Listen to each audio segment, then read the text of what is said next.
Pernah gak sih beli sesuatu online, tapi pas barangnya datang itu malah nggak sesuai sama ekspektasi? Nah, selamat, kamu baru aja jadi korban goror. Atau kalian pernah nggak kamu beli tiket konser dari akun yang nggak resmi, terus harganya dijual lebih murah, tapi ternyata pas dicek, itu tiketnya malah palsu. Atau kamu masuk ke bisnis model kecil, tapi untungnya gede. Tapi ternyata pas ujung-ujungnya kita cross check, malah kamu yang jadi produknya. Semua itu punya satu benang merah dalam ekonomi Islam, itu gharar. Ya, ketidakjelasan, ketidakpastian, dan potensi penipuan yang dibungkus secara manis. Secara bahasa sih emang gharar artinya resiko ya atau bahaya tersembunyi. Kalau dalam fikih muamalahnya itu gharar adalah ketidakjelasan yang bisa menimbulkan kerugian sepihak dalam sebuah transaksi. Nabi Muhammad SAW pun juga pernah melarang jual beli gharar. Dalam hadis riwayat Muslim, Rasulullah melarang jual beli gharar. Artinya apa? Artinya Islam sudah punya sistem perlindungan konsumen jauh sebelum adanya undang-undang perlindungan konsumen modern atau istilah kerennya sekarang itulah KYC gitu, Know Your Customer. Nah, ada yang pertama yang harus kita perhatikan, jual beli yang nggak jelas barangnya, misalnya kayak apa? Pre-order barang tanpa info jelas kapan dikirim, kapan datang, apa barangnya udah ada atau belum, atau udah dibuat, itu nggak jelas. Kemudian itu ada yang namanya investasi bodong yang janji keuntungannya tetap, tapi nggak jelas gitu info bisnisnya. Ujung-ujungnya apa? Ini skema Ponzi. Nah, ada juga asuransi konvensional yang kamu bayar premi tapi nggak jelas dapat apa dan uang kamu tuh dikelola pakai sistem riba. Nah, kalau misalnya ada juga istilah dropship yang nggak jelas stoknya dan suppliernya. Kamu jual barang tapi nggak tahu apakah barangnya itu beneran ready atau enggak.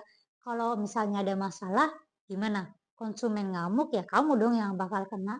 Nah, Islam ngelarang garar itu bukan karena anti untung atau misalnya anti resiko, bukan.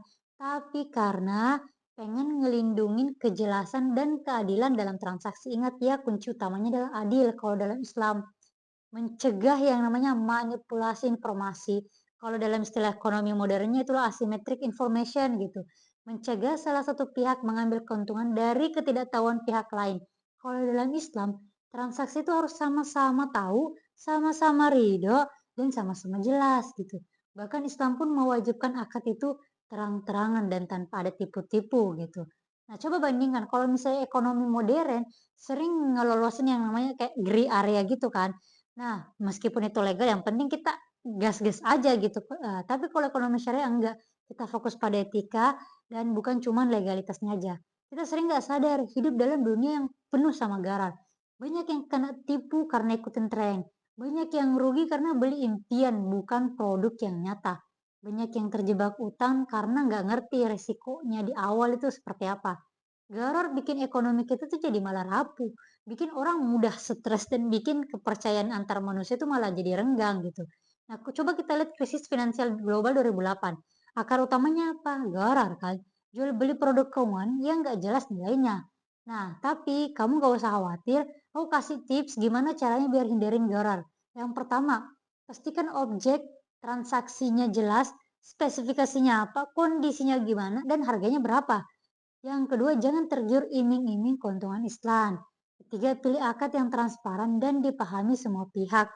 Nah, kemudian kalau investasi, pastikan itu tahu usahanya apa, resikonya gimana, dan siapa yang dibalik itu harus tahu. Nah, pilih sistem syariah yang berdasarkan akad sahih gitu. Misalnya murabahah, mudorobah, musyarakah, dan ada banyak lain akadnya gitu. Nah, garar itu misalnya seperti kabut ya teman-teman. Kelihatannya biasa aja, tapi pas kita lihat itu bisa bikin nabrak gitu. Islam bukan cuma ngelarang karena nggak boleh, tapi karena pengen manusianya hidup dalam sistem yang adil, jelas dan saling percaya. Jadi kalau kamu pernah ketipu, jangan buru-buru nyalahin diri sendiri. Bisa jadi kamu belum tahu kalau misalnya sistemnya emang penuh garar. Tapi sekarang kamu kan udah tahu dan kamu bisa mulai ubah caranya. Kalau kamu ngerasa hidup sekarang banyak hal yang abu-abunya, dan kamu pengen belajar cara Islam membimbing kita di dunia itu gimana secara ekonomi yang makin ribet dan rumit, jangan lupa subscribe akun ini dan nyalain tombol loncengnya. Karena aku bakal ngasih kamu insight terbaru dari segi ekonomi syariah dan ekonomi konvensional